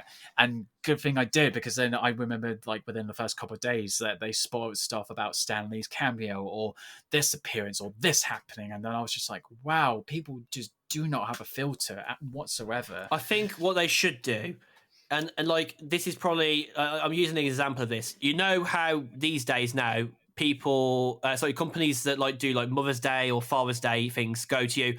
Would you prefer not to have emails about Mother's Day and Father's Day promotions? Like if you've got family or relatives that are no longer with you, and you're like, it feels a bit insensitive. Can we have that for films and TV shows, please? Like, well, they did that. But I don't want to receive notifications. I don't want to see any Instagram articles or whatever. Thank you. Well, that's the same. Well, I think they did with Rotten Tomatoes. They had to stop quote unquote early reviews, even though you could tell that they haven't seen it already. They're just review bombing it just for the sake of it. Yeah, Barbie's had a review already, and Oppenheimer's had a review already. Yeah, and it hasn't even launched yet. Well, I mean, we got until next week, on next Friday, until it actually releases to the public. And definitely looking forward to seeing Oppenheimer, but I don't think my friend James wants to see the Barbie movie, and I'm like, okay, fair enough, it's up to you, but I might just say peace out and I'll go watch it. No, I'm watching it in IMAX with my brother at 11 a.m. On a Saturday, and then I'm watching it on that same day, Barbie, in the evening. So nice. I'm actually going to be one of those people that actually watches Oppenheimer then to Barbie. I saw you share the meme earlier where Tom Cruise is coming out of the Kremlin. That's and he puts his coat on. He's like, I mean that's an old meme. They did the one where they did a similar one where he's taking out the disguise, and then he goes, "I'm a Barbie girl in a bed." Yeah, that bit. So similar thing, but obviously different. They actually use the Barbie song. So, but I have to make a point for this because obviously we'll talk about the two films obviously coming out next month. Obviously,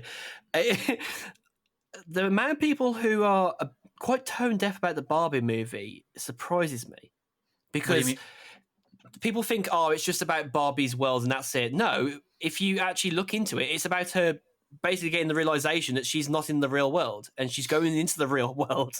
We're seeing the real world, but then if you watch like in the trailer, there's a bit where she goes, how has the popularity of Barbie, has it decreased or has it increased or whatever? So it talks about these things, and the thing about it that excites me is I do love writing director Greta Gerwig, where she's incredible. She's made brilliant films with Lady Bird and Little Women, and which you mentioned earlier, and also her husband is co-writing the script. Noah Baumbach, who he's a filmmaker who's done recently the Netflix film Marriage Story with Scarlett Johansson and Adam Driver. And that's a brilliant film. If you haven't watched it, it's on Netflix, and so it's easy to go watch. I think most of his work is on Netflix, so that really excites me. So when people like say, "Oh God, this Barbie movie," and I'm like, it's got really good talent in front and behind the camera. So man, I mean, Ncuti Gatwa's in there. Oh, I'm excited to see him. Well, it's got. I mean, the only thing that really kind of put me off about it is just that whole like "I'll beat you off" joke. It's like, I was like, really, we really got okay. And then, but because the thing is, the first joke I actually quite laughed at, I chuckled, was where the bit was like, seeing as we're boyfriend and girlfriend, we should hang out together to do what? You know what? I have no idea. I like that though, because it is playing into those original like sound bites of Barbie and Ken, which is good. Because like, if there's one thing that I like about this film already, and I haven't even seen it yet, is the fact that like it's conscious of itself. It's conscious of what they're doing with Barbie. Like, obviously, we're basically watching a film here that's based off of a toy. But then again, we've done that plenty of times in the past, and it's already ahead of itself in terms of understanding itself. Well, I think it has been since with the Lego movie, for example. Oh yeah, like you thinking like, really, they're making a movie out of Legos? Like what? And then you watch it, and I absolutely adore that film. It was like it's literally one of those films like you literally can take anything, like any property, and make a good movie out of it. There's a YouTuber that's done an analysis of the Lego Movie and the Lego Batman movie as well, explaining why those two movies are some of the best made movies of all time. Oh yeah, and then we had the Apple movie Tetris. We were like, oh, what about Tetris? And then you go, no, it's about the creation of Tetris. Like, oh right, okay, that makes sense. So I'm still yet to watch it, but I've heard good things. So it's just like that's the thing. Like, and it's the same with Gran Turismo. Like, what a racing game? You're gonna make it that? They go, no, they're talking about the real life story about a gamer that turned into a real racer and actually, this and that. I'm like, oh, that's cool. When you get past the initial understanding of the film, you then become like, okay, I see what they're trying to do here, and it makes sense. Well, I mean, that's the easy assumption with like where you take like a video game, for example. You go, we're going to make a movie of Gran Turismo. You're going like, what, a racing game? Like we could just watch the the F1 like on the sports, but then you go, no, but it's about a story of this and this and that, and you go, oh, okay. Hey, if they turn the Fable franchise, for example, from like the Fable games into like a TV show or a film, I'd be up for that. I think that's a great idea. Well, I mean, you've got this year, like you've got you've got the higher standard of the Last of Us adaptation, which is like you watching that and you're going, this is how video game adaptation should be done.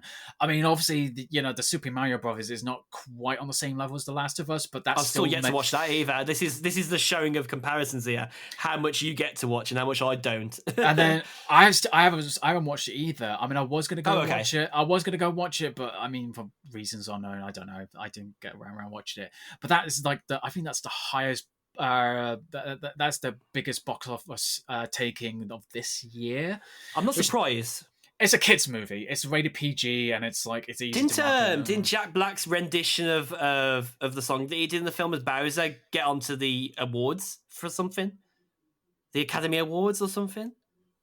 Oh no, it still hasn't been because it didn't qualify because it was after the awards. So I don't know if it qualified for the one originally that it was being discussed, but I think it qualified for something else. Well, I mean, the song I think you're talking about is the Peaches song. Is that what you're talking about? Yeah. So obviously that may or may not be qualified to be next year's Best Original Song Oscar. I still think that was pretty amazing though, because like I was literally just talking about it with somebody at my local swimming club that I go to, and they were just like, "Did you know that it might get an award at some point?" And I'm like, "Really? Is it that good?"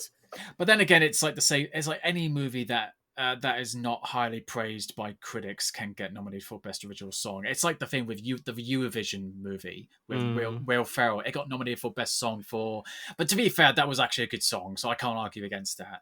But you see what I mean? Like it's to be nominated for Best Original Song in a film that's just average. It's like it's not a high feat. So no, but I guess like.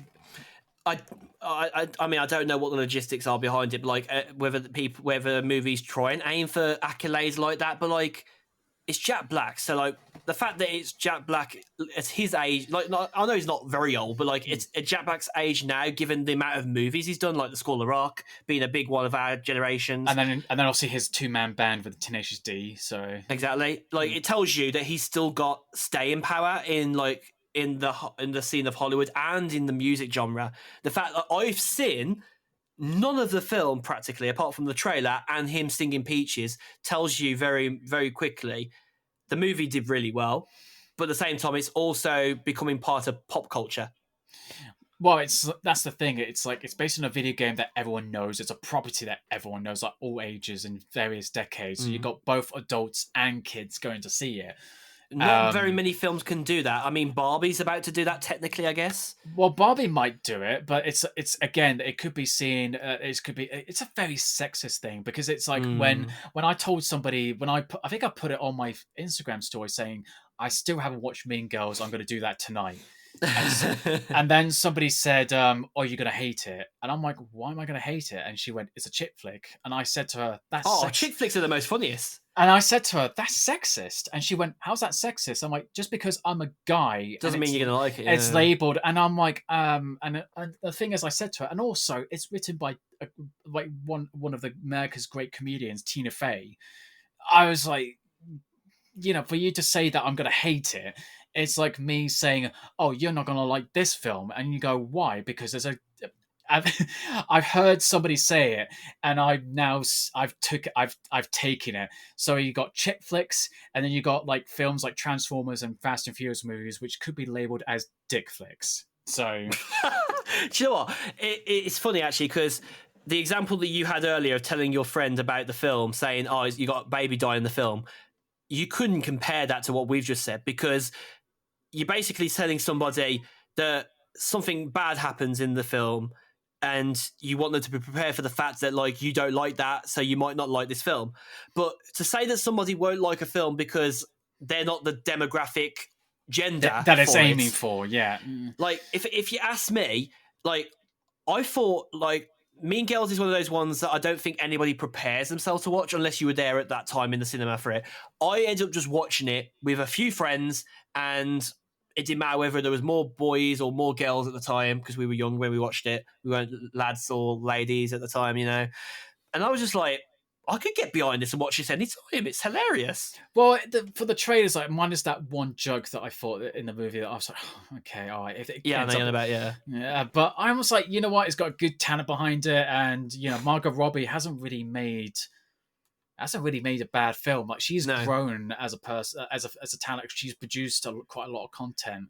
She's And actually got staying power, like a lot of big actors around her age category at the minute, like Emma Stone, like she's still sticking around, even though you might not know what she's in at the minute. Like you'll know that she's there. Like Jennifer Lawrence as well, like she's in a new movie at the minute, and I keep forgetting that she's in a new movie at the minute, but she's still got staying power. Well, I think it was just that the two franchises that Jennifer Lawrence had was X-Men and the Hunger Games, which and that's funny got enough, a new movie out. well, later that's November. that's funny. Yeah, I saw the new trailer when I went to see the second on-scene screen that I went to see. That I was like, oh yeah, and I totally forgot. Like, oh yeah, we're getting a prequel of the Hunger Games. Oh shit! So which I'm actually quite hopeful for because there was a little bit of, obviously not to completely go into a review basically of the Hunger Games series that we've seen so far, but apart from maybe the last part and part two films, the Hunger Games was a very good series of films, and they were quite faithful in many ways. It was decent. I thought the first one was okay. I think the shaky cam was unrelentless. Yeah. And even though when I was in Vancouver at the time, they got really excited because one of the actors who was from Vancouver is in the film. I mean, that's nice. That's admirable. Yeah, so it's like, yeah, or whatever. And then I watched Catching Fire, and that was a lot better than the first one. And then which is funny because you can't really say that about a lot of films where they get better after the first one. Normally, like Harry Potter is the first Harry Potter film is a bigger reflection of the series for most people. It got progressively worse for some people. For me, it got better because I remember that I went looking back at the first two films, they look like TV made movies. They don't age. They do look like they're more like 90s films than they do like Home Alone and stuff like filmed. Which funny enough, that was from the director of Home Alone, with Chris Columbus. But see, I've got the mind there. I knew that bit there. I got the connections. But it wasn't until like director filmmaker Alfonso Cuarón, those who don't know about the filmmakers or like Alfonso Cuarón, like as soon as I heard he was going to be doing the third Harry Potter film, you're going, holy shit, like that's a big, huge like thing. Because obviously after the Harry Potter films, he did films like Children of Men, Gravity, Roma, and all that. He's a hugely acclaimed Mexican filmmaker. So for him to just come in and take one of the Britain's biggest franchises and turn it into a much better film, even though people argue saying there was a lot of stuff that was taken out, which then argue people are saying about the upcoming HBO Max Harry Potter series that's going to be readapted. And yeah, people are using that as an argument to say, oh, they might show all that stuff in that show. I'm like, I think that Prisoner of Azkaban is my least favorite Harry Potter film because they just kept on skipping shit. No, that's the thing. Everyone has said that everyone didn't really like about Prisoner of Azkaban. It skipped a lot of stuff. They kept on using going into the sky and coming back out again as an excuse. But then again, I'm one of the few because I only read a quarter of Prisoner of Azkaban. and I just stopped for whatever reason. I can't remember. I just think I just gave up on it. You know, The Goblet of Fire is also another movie where they cut it off. Yeah, that was another one that people complained about, The Goblet of Fire. Even though It's funny actually because you've got the Order of the Phoenix in between the two of them, right? Is it the Order of the Phoenix is before the Deathly Hallows. It was Goblet of Fire, and then it was Goblet of Deathly Hallows. Yes, no, so Order of the Phoenix. Yeah, it was Order of the Phoenix, then it was the Half-Blood Prince, and then the Deathly Hallows. Okay, so. It's weird because when I think of the Half-Blood Prince, the book in my mind is like a sort of warm red color, and the Order of the Phoenix is like a sort of darkish navy blue and orange. No, yellow. Sorry. I remember my order of those books because of the colour. Yeah. I don't know why I go on that. It's very weird.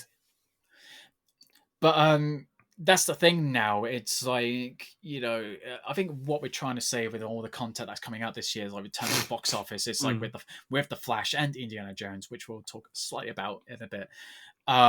It's the fact that loads of stuff are going to be adapted into TV shows. I mean, The Last of Us has shown that not only can you make a really good video game adaptation, but it's like you probably think to yourself, like, what more video game adaptations are going to be turned into TV series? Yeah, and they actually shown. I think Prime is listed. God of War? Yeah, and I think Zelda is going to be adapted. Yeah, that's right. And then Horizon's going to be adapted into a TV show. I think the Zelda one is come off for the back of the success of the Super Mario movie.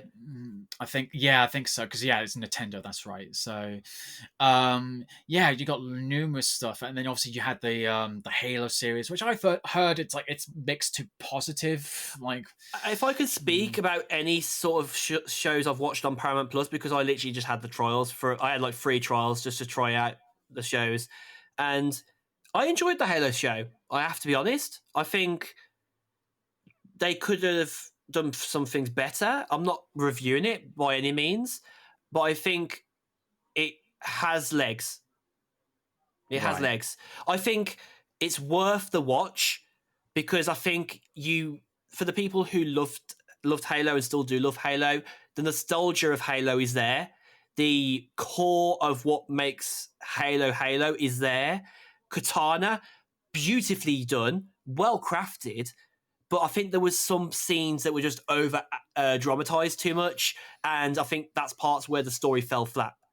Right. So I think it's not really like a straight through success. There are bumps in the road, but I don't think it's worth passing on. And this is what I mean. It's like you got TV shows that are like basically movie quality shows that are given such high budgets to these things, and it makes the people going like, why should I go out to see a film that is just okay when I got the same type of quality on a streaming services? And it's like, and then it's just like with franchises, like, it's been a very mixed year I personally think, because you had John Wick Chapter 4, which after Chapter 3 I thought it was just okay. And then it got back up again. I was like, oh, this is really exciting again. And then you had Evil Dead Rise, which I thought, again, like, we haven't had a Evil Dead film in about 10 years. And and it's just, and then we have, like, again, with the whole thing with The Flash. And that was like, okay. And I thought, again, it was just, Indiana Jones was just disappointing for me.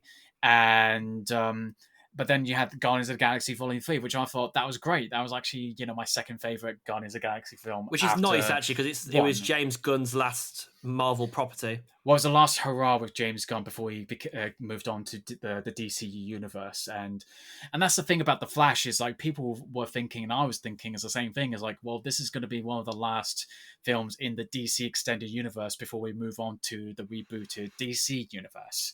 And it just makes me go like, well, why should I care about this film? And it's just, and it's the same with Fast 10. And I know I've talked about it, and I'm like, yeah, I know it's stupid, and I'm not supposed to leave my brain at the door. But the thing is, like, when I love that quote, leave my brain at the door.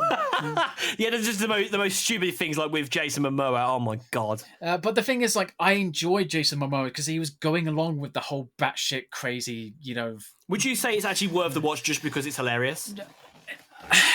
I'd say wait for streaming. I'm waiting for because streaming. I wasn't going to waste my money on it. I was like, this is a cash grab again. because it's I cannot defend it anymore because it's just stupid. And when they kept making it out like in the trailers, like this is going to be the last chapter of the franchise and this and that, X means the spot here. and then it's just like, and then they end it in a way that it's a cliffhanger, and they go, "Oh, by the way, we're going to make 2 more movies out of this," and I'm like, "Oh, for fuck's sake, really?" I mean, I shouldn't be surprised, but I was like, "That is just cheap. That is just." Do you know what I think that's crazy about movies and TV shows in general?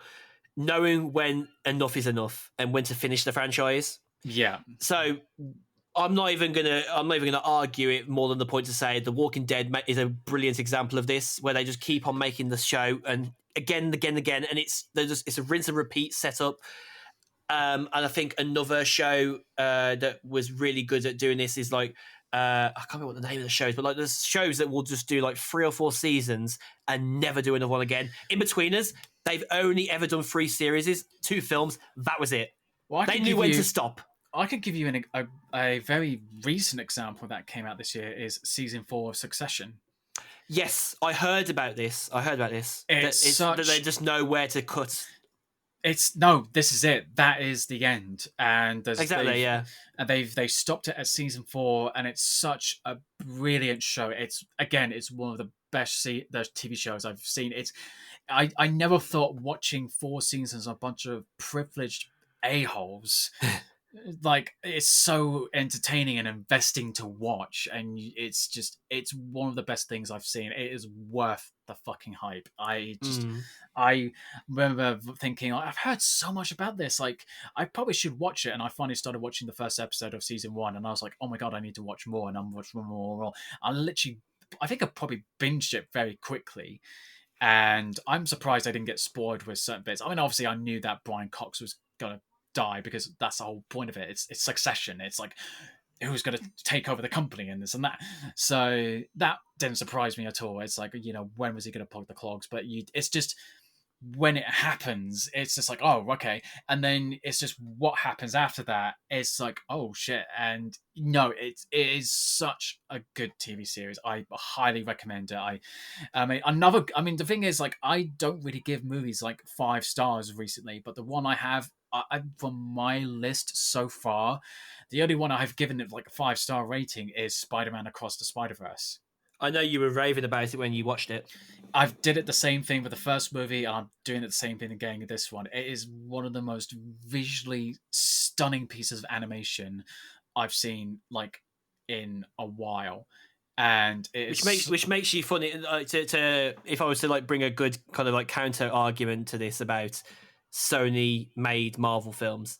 Morbius was an absolute flop, and people do not like Venom. So it tells you that not many people had high expectations for the first Spider-Verse. No, it like Into the Spider-Verse, like we watched it, like, oh, it looks like actually very well animated and this, that, and we went to see it, like, oh my god, it's actually, worth every minute like I've watched, and it did much deserve the BAFTA and the Oscar win for Best Animated Feature. And I think it's very interesting, actually, when you think about it. We've had this conversation before on the podcast, and me and you personally. Movies and TV shows in culture are really trying to capitalize on nostalgia through video games and also nostalgia through old franchises, because they can't seem to make a good new movie or TV franchise without fucking it up. Well, it's just the thing about what's currently going on in the Marvel Cinematic Universe, and it seems like the DC Universe is multiverses. It's getting too complicated. It's not just complicated. I'm just sick and tired of it now. Like, it got to the point where I can't remember which one it was. I think it was either Ant-Man and the Wasp, or it was something on those. I can't remember what it was, but I basically said to my brother, I was like, I'm sick and tired of this multiverse shit. And then you watch Across the Spider-Verse, and it does exactly the same thing, but it does it so much better. It does it with a labour of love. It does it so much better that they use the characters well. They actually use it rather than just going, oh, here's this stuff. Oh, that's cool. and it was moving on, and then it's a tight story. It doesn't it doesn't do things like for fan service or this and that. It actually It does it because focuses. it's part of the story. It's good. And obviously, and obviously, it is a cliffhanger, and this is something that isn't new. It's like we knew that this was going to be the middle section of the story, and then it's going to lead up to the next film that's going to come out next year. Which is But nice because it's, if you look at the timeline of Spider-Man films as a constant, the Spider-Verse is like a branch off like this, and it's not, you can't, if to call it a branch off would be an insult. I mean, it's Even though it is technically a branch off from the original story of Spider-Man, and it's the comics based on that. well, it's focusing on the character that obviously doesn't get enough Fan service, well, not fan service, or even love, just in general. It's Miles Morales, and even and the only ones that probably would appreciate it is either the comics that have followed it or the people that played the Spider-Man Miles Morales video game that came out not too long ago. And it's just like you're just watching it, and it's such a tight story of a script that is just, it does it so well, and I just cannot praise it enough. And it's just the whole thing about the blockbuster season. I'm just like, it's just rather disappointing. I mean, despite the fact I really enjoyed John Wick Chapter 4 and Guardians of the Galaxy Volume 2. And it wasn't until then we watched Mission Impossible: Dead Reckoning Part 1. I was like, oh my god, finally, like we're actually watching something that's actually good. So it's just, yeah, I mean, it'll be interesting to see how Oppenheimer is going to do, because it's, I mean, you could say like, oh, because it's a Christopher Nolan film with Cillian Murphy, still hot off from being the lead role from the Peaky Blinders show, and but it's 3 hours of a historical biopic. And you could say that the Barbie movie is going to be popular because it's compared to Oppenheimer, which has got an R rating 15 certificate, and it's 3 hours. This one seems to be just under 2 hours, and it's a 12A PG-13 certificate. So it's, in terms of box office, I mean, it could be wrong. Like, it could, Oppenheimer could still be a box office success. But I think the problem with with terms of, with budgets, like you look at The Flash and you're going, what the fuck did they spend on? When terms with Christopher Nolan, he tends to be quite moderate with his budget. Like, it tends to be like, even with Inception, which was a visually, it dealt with dreams and the concepts of dreams and everything else, but it was still like $150 million. And it was like the same with Interstellar. You think, oh, with the amount of special effects that they're involved with, like it's going to be 200 plus. I'm like, no, it's actually about 170 $200 million. And that's including with the marketing and everything. I don't know what the budget for Oppenheimer, but I wouldn't be surprised if it's between 150 to 175 billion dollars. I mean, I read online, because we were talking about the box office earlier, and I got it up, that so far Dead Reckoning has actually collected only $56.2 million between Friday and Sunday. A lackluster start for the film that cost nearly $300 million before marketing. That's it. And I mean, it's a shame because it's a really good movie. Like, unlike the Indiana Jones movie from the week before, me and my friend James both went to both films, and I came away from Mission Impossible with a lot more like thrill in me and really excited for the next chapter in, obviously, the part 2 of Dead Reckoning. I don't get it, but I do get it, Yeah. Like, if we're talking about like the money that they took away from it, it says here that they were hoping to establish the franchise, a new franchise record with like 60 million or more. Instead, it landed behind Fallout at 61 million and 2000's Mission Impossible 2 at 57.8 million. So it basically it says, which will remain as the top openings in the 27-year-old franchise. Okay. So I should have just looked at the budget for Oppenheimer, and it's actually $100 million. Wow, that's pretty conservative compared to Mission Impossible then. So it's just, in order to break even, it just needs to make 200 million plus. Yeah, it basically just needs to make double. Yeah, it's just make double of that with Mission Impossible. If I look up hopefully it'll give me the film series. Let's do that. Barbie's then- reported to have made 100. Is reported with 100 million budget as well. 145 million apparently. So Wow. the box office. No, the budget is 291 million for Dead Reckoning Part 1, and it's made 235 million, so it's doing fairly well. So most articles I'm reading, like Variety, have rounded up to 300 million. Then and then the budget for Barbie is just over 170 million. Oh, if you go on your iPhone, if you type in Safari Barbie movie, it actually changes your Safari color to like pink. Oh, let's have a look. Yeah, just type in Safari Barbie movie and you should see it. Oh, Google has done it. I like that. I mean, why couldn't Oppenheimer just do that? Do you want to look up Oppenheimer? It just explodes. No, even better. You type Barbenheimer in.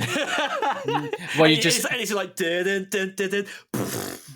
Well, you type in Oppenheimer and it gives you a countdown. You're told your phone explodes. It's like oh no, that'd be good if the countdown explodes and then it's Dua Lipa song going and you're like, oh. So the budget for Barbie is quite again moderate. It's only 145 million. I was 145. I had 170 on my end. Well, that's probably including marketing as well. Okay, yeah, 145 million. It says on Google as well. Yeah. But that's the thing, like, that's the thing, like, the Flash spent so much money on like that, and you look at on the production of it and you're going, what the hell? And you got a huge filmmaker like Christopher Nolan making a 3-hour epic, and it's only with only a budget of 100 million. You're going, so what the hell are you doing with it? It's like you have to be considerate in terms of budget like nowadays, especially with the streaming era, I guess you could say, because people are going to hear things and then, like I said earlier, they're just going to go, oh, I'm just going to wait until it's streaming. Exactly.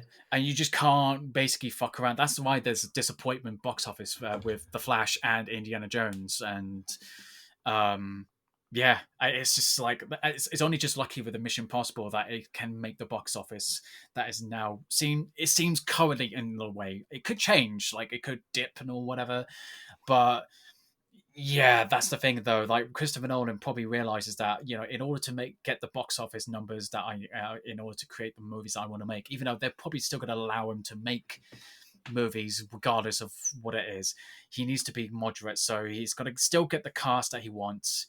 But still we keep retaining it into the budget that is like feasible, and so I'm looking forward to, you know, the movies that's coming out soon, and it'll be interesting, you know, in terms of the films that will be but I think that's pretty much sums it up. I mean, we'll definitely talk about Mission Impossible next time, because, like I said, this was like more of a catch-up episode. It was. I'll say if you heard us dinging back and forth, because we were trying to subtly text while we were recording. It's difficult to do that sometimes. And like I said, we got a bit of a time restraint. But I think in the last 15 minutes, we can talk about the two things that we did that's non-movie related. So last month I went to see Hans Zimmer live, and that was something I didn't think that was going to happen, because I saw tickets for that and I was like, fuck that.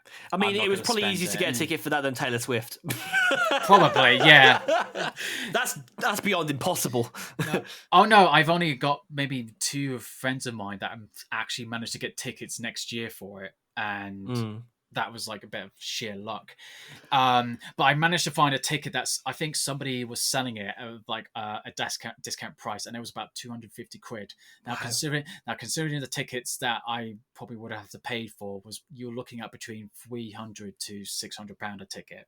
Jeez. And that's how popular, like, I mean, we're talking about Hans Zimmer now. People may not know who Hans Zimmer is, which I think that's you'll have heard his music though. It's a bit shocking. I mean, you're talking about not the musical of The Lion King, but the films that are The Lion King, both the animated film and the recent like CGI version, whatever. But you've definitely seen his films, like in terms of the Dark Knight trilogy, Inception, Interstellar. You basically grown up with him. Most people have. Yeah, with Dune, Wonder Woman, Man of Steel. I've literally just remembered that we've got another Dune film shortly. Yeah, we got part 2, and then that's the thing of that's what we could obviously talk about is that with Denis Villeneuve, that he's a hugely regarded, much acclaimed filmmaker, but his films are not box office successes. Mm. Even with Blade Runner 2049, that was a box office bomb. Even though that again, myself and critics just absolutely adored that film, but it didn't do well. And I think the problem with that film, I think, is that like you have to understand it to enjoy it, don't you? and it's the same with Doom Part One. It was only one of the few instances that he is lucky to have Warner Brothers say no matter how well it does at the box office, we'll approve Part Two. Yeah, Because you seem to love this material and this and that. I think So, Dude is incredible. it is a great film. I mean, it's a very hard because it is a very much like a Game of Thrones for sci-fi because there's a lot of family feuds and this and that. And the book is the book is quite dense actually, and it was no surprise that for me it was going to be split into different parts. So Exactly. So- when is Dune out again? The next one. November, I think. I think it would be wrong if we didn't try and get together to watch it together. Yeah, I mean, I'm definitely going to go see it in IMAX. Like, we've been speaking about this for a while that we want to go and see a film together. It's hard though because I would love to go see Oppenheimer and Barbie at the same time, but again, I already booked tickets, so it's a bit. I think what we need to do is understand. the next time that you come up to Birmingham for a few weeks, or for a few days, just say sorry. We should definitely. I was gonna say schedule we're gonna some have movies. to pack a lot of shit in those few weeks, but no, definitely. I am planning to go back to certain cities, and Birmingham's one of them. Hopefully, not get punched this time. So. But Speaking of Birmingham, actually, I recently got the chance to see Mr. Jack Whitehall, and even better, Yes. it was his birthday as well. So like, we got to basically wish him happy birthday on stage. That was quite the moment. I don't think I've ever heard that many people wish Sean happy birthday. It was surreal. well, that's the thing. Like Tyler, who went to see a conversation of Quentin Tarantino, and Edgar Wright was the host of it, and they got to wish Quentin Tarantino a happy birthday. Wow. So that was cool. But I could, if I saw that, because Hunt Zinn was playing for 2 days, and I saw it on the first day. If I went to see his on the second night, I would have been able to see him be proposing to his girlfriend. So I was like, oh, damn it! Like, oh well. I'll tell you what, it was a surreal moment because I have never seen a comedian live, and it feels very weird to say that because I've watched comedians most of my life, like live at the Apollo, Mock the Week, Have I Got News for You, like Never Mind the Buzzcocks, Would I Lie to You? All these shows have incredible comedians on. Like my favorite panel show of all time is still Mock the Week, and the BBC sadly axed it recently. And then let's have I got news for you as well. Let's not go into the BBC because they've shot themselves. Yeah. But the overall arching theme there is that it's taken me minus a few years of my early life. It's probably taken me about 20 in a bit years, or maybe 23, 24 years, that I could have gone and seen a comedian live. I could have seen plenty of like Russell Howard and plenty of other people, but I still haven't got around to seeing a stand-up. I think my next comedian I'd like to see is Russell Howard because there's shows showing for him at the Symphony Hall in Birmingham later this year. But there's one that I really, really want to see, and I don't think he's actually doing shows at the minute, or might not be doing them anymore, is Frankie Boyle. Right, yeah. Because he is like the dark horse of humour. If you don't talk about Jimmy Carr, obviously. I mean, when he hosts like what's that show he does? Oh yeah, New World Order. And he says, "Welcome to New World Order." No, I'm talking about Jimmy Carr. Like, Jimmy Carr. Sorry, yeah. Because it's not Countdown. Oh no, 8 out of 10 cats. That's it. Like, I don't mind doing that, but yeah, when he does his stand up, and I'm like, okay, that's pushing him over the line. So, but I do like Frankie Boyle because he's like no filter. I'm like, I'm gonna basically, you see this knife, I'm gonna gut into it, and then just that's it. And no, I would love to see that. He's true to his word. He is with his comedy. Do you know what a comedian I would love to see? Because I've seen her shows on Netflix, and it's Ali Wong. I would love to see because she's so funny, and I haven't. But that's another. There's because obviously we had the recent Emmy nominations that just had happened recently with The Last of Us being one of the top few shows with a huge amount of nominations, rightly so. But the Netflix series, miniseries, Beef, with Stephen Yun as well as Ali Wong. I've heard nothing but great things about it, and but she's one of the comedians I would love to see live with her stand up, and yeah, I mean, there's just loads of things of it, but it was Hans Zimmer because Hans Zimmer is one of my favorite composers living today, and be able to see him live in a performance and You just can say it's definitely the top of your bucket list. it was definitely on there, and I was like, you know what, that 250 quid, that is probably nothing compared to what people have to pay to see Taylor Swift. The way I see it, that sort of money is the sort of money that you would spend on something that was on your bucket list. And people want to go skydiving. People want to go to the ends of the world where they would never ever get their chance to go in their life. Well, people would probably spend that much and probably more to fly out to Ibiza to get fucking drunk. I mean, don't get me wrong. Going and having a class time out in Ibiza, that's fair. That's good. I think the context that's big difference is materialism versus experiences. Well, it's experiences and memories that you're creating. Who can say that they have? Who can say in their life that they've gone and seen a master of music in their lifetime? On a performance like Hans Zimmer's, and in probably one of the best places to witness it in the O2, where the acoustics are just like, I mean, it's no like, I mean, I don't hear people say, oh, the O2, it's amazing for acoustics, but I'm almost imagining it that like it wouldn't be used as a venue for multiple different reasons if it wasn't a master at doing it. I mean, this is a guy who won 2 Oscars and a few BAFTAs for Dune and The Lion King, and only got nominated for Inception and Dark Knight and this and that. So this is a guy who is well known in the industry. I mean, you just would not.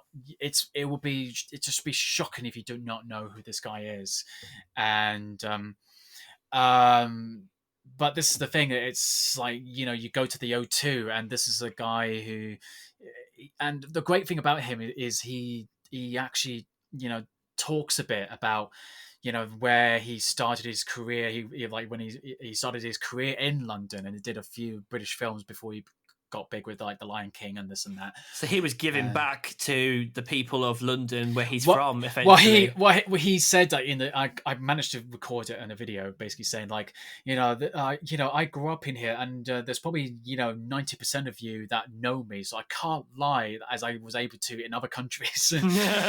And comedians are good like that as well. And then he just goes like, so how about this? This is going to be a show of truth. How about that? Like, and then he did a bit where he talked about Dark Phoenix, and he goes like, because obviously the film was quite panned, and rightfully so, because that was a horrible film. But he goes like, you know, I do films that, you know, it's mostly regarded as high praise, but then I do films that I just enjoy making music, and, you know, hands up those who have seen Dark Phoenix. And for those of you who have seen Dark Phoenix, keep your hands up those who liked it. And then you see people still have their hands up, and you go, what is wrong with you? and he goes, like, what have you seen this film for? And he goes like, well, we're going to play a bit of Dark Phoenix. And then he went to Dunkirk, which I was like, oh, this is Dunkirk, okay.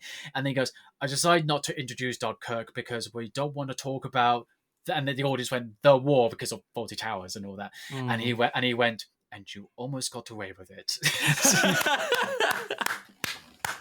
Oh, so he definitely had this, you know, German sort of European sense of humor. But it was a great thing because he talked about the things about the issues of Ukraine, and apparently the majority of his band members are Ukrainians. Wow, and, that's incredible. It's incredible, and obviously, you know, they had the guitarist that did that bit in the song "Time" in Inception. It was the son of Johnny Marr from the Smiths. That Johnny Marr was the one who did the guitarist, the guitar solo of the song, but it was his son Niall Marr did the song, and he joked about saying, "I would like to say, I would say that you're the second greatest guitarist because we don't want to piss off your father." So, do you know what? He's a great composer, and he's also a great comedian at the same time. He's great. He's got this huge sense of humor. He's not just what he does, he's also got a sense of humor and a personality. You can definitely tell he loves just composing and creating music and just playing. He does it for people. He does it for himself and for everyone. And it's just, you can tell like when he did that European tour that it didn't matter how many times he did it, he just still absolutely adored and loving it. And I can feel it. And I was such an out of body experience. And if I wasn't on my antidepressants, I would have cried like legit happy tears. We know what you truly want to say in words, so like that, I think that speaks volume, doesn't it? That's it. But I'm sorry for those people that just think like, what are you guys rabbiting about? But hey, we always knew that a return episode, as we've unfortunately had the pleasure of doing quite a few times because of unfortunate timing between episodes. We just ramble anyway, and if people like to listen, we appreciate that. For us, this is just a bit of labor of love. Like, we love chatting, we love expressing excitement for what we're excited in, like films, TV shows, and just media in general. So anybody that comes and joins us for this, we always appreciate you and respect you and love you for that. So I think that's a great place to sort of end. We was hoping to get to reviewing obviously Mission Impossible, also the Indiana Jones film, and touch on a few of the other films that we've already spoken about today. But unfortunately, our current host, as I said earlier, only lets us record for 2 hours. So we're going to basically give it a few weeks and get Barbie and Oppenheimer and do a big review blockbuster. Yeah, just basically like a little bit of blockbuster. I mean, I know we got numerous films coming up, but I think Oppenheimer and Barbie are the next big things coming out soon. So of course we'll have the up and coming films that happened just now and obviously later. So it'll be a nice sort of bringing of all together. I think there'll be something for everyone with all those films we review. Oh yeah, definitely, for sure. So yeah, on that amazing note, thank you for joining us for our ramble today and a great good fun chat and everything. Overall, this has been probably nearly 2.5 hours for me and Owen. So our labour of love in recording these episodes starts before we even press the record button. So as always, we'd like to thank you for joining us. And as always, you can find us online, me, Josh Deakin, at Mr. Josh Deakin. And you can find me at Owen.Burkett. And instead of Twitter, you can actually find us on Threads. Yeah. Twitter is a bit of a hellhole since we've recorded last. It's a bit of a thing of a past now. I mean, it's been a bit of a past since I quit like a few years ago before Elon Musk took over. But that's the difference between from like January to now. It's like, oh, there's a thing called Threads now. So so go find us on there. We're both trying to do more write-ups on there. Like I still need to review Indiana Jones and Mission Impossible in writing. So feel free to go and check them out. And before we run out of time on our service, we'd like to say thank you very much for listening again. Thanks for joining us. Give us 5 stars if you could please on Spotify, Apple Podcasts, wherever you listen. And don't forget to find us on What Topic Podcast on Instagram, probably on Threads at some point as well. And until next time, we'll see you soon. Goodbye. See you later.